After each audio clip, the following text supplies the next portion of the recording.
नमस्कार दोस्तों, भक्ति ज्ञान चैनल पे सबका स्वागत है। चैनल के साथ जुड़े रहने के लिए चैनल को लाइक, शेयर और सब्सक्राइब करें। रामायण में माता सीता को जानकी कहकर भी संबोधित किया गया है। देवी सीता मिथिला के राजा जनक की पुत्री थी, इसलिए उन्हें माँ जानकी भी कहा जाता है। माता सीता को लक्ष्मी का अवतार माना जाता है, जिनका विवाह अयोध्या के राजा दशरथ के पुत्र और स्वयं भगवान विष्णु के अवतार भगवान श्री राम से हुआ था।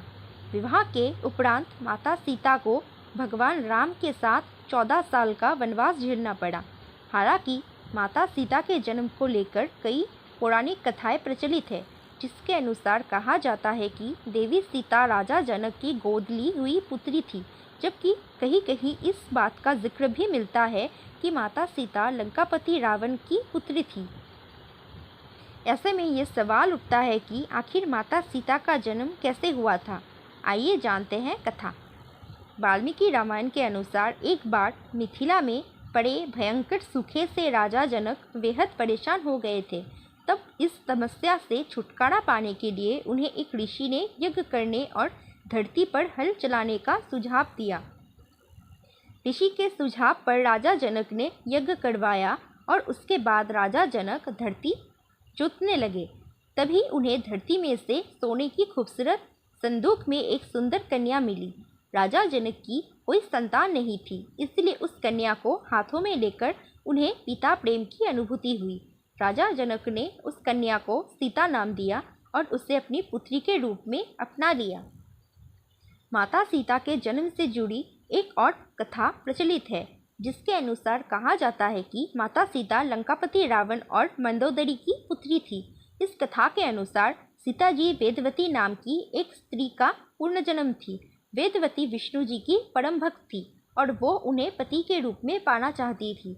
इसीलिए भगवान विष्णु को प्रसन्न करने के लिए वेदवती ने कठोर तपस्या की। कहा जाता है कि एक दिन रावण वहां से निकल रहा था, जहां वेदवती तपस्या कर रही थी, और वेदवती की सुंदरता को देखकर रावण उस पर मोहित हो गया। रावण ने वेदवती को अपने साथ चलने के लिए कहा, लेकिन वेदवती ने साथ जाने से इनकार कर दिया। वेदवती के माना करने पर रावण को क्रोध आ गया और उसने वेदवती के साथ दुर्व्यवहार करना चाहा। रावण के स्पर्श करते ही वेदवती ने खुद को भस्म कर लिया और रावण को श्राप दिया कि वो रावण की पुत्री के रूप में जन्म लेंगी और उसकी मृत्यु का कारण बनेंगी। कुछ समय बाद मंदोदरी ने एक कन्या को जन्म दिया, लेकिन वेदवती के श्राप से भयभीत रावण ने जन्म लेते ही उस कन्या को सागर में फेंक दिया, जिसके बाद सागर की देवी वरुणी ने उस कन्या को धरती की देवी पृथ्वी को सौंप दिया और पृथ्वी ने उस कन्या को राजा जनक और माता सुनैना को सौंप दिया। जिसके बाद राजा जनक ने सीता का पालन पोषण किया और उनका विवाह श्री राम के साथ संपन्न कराया।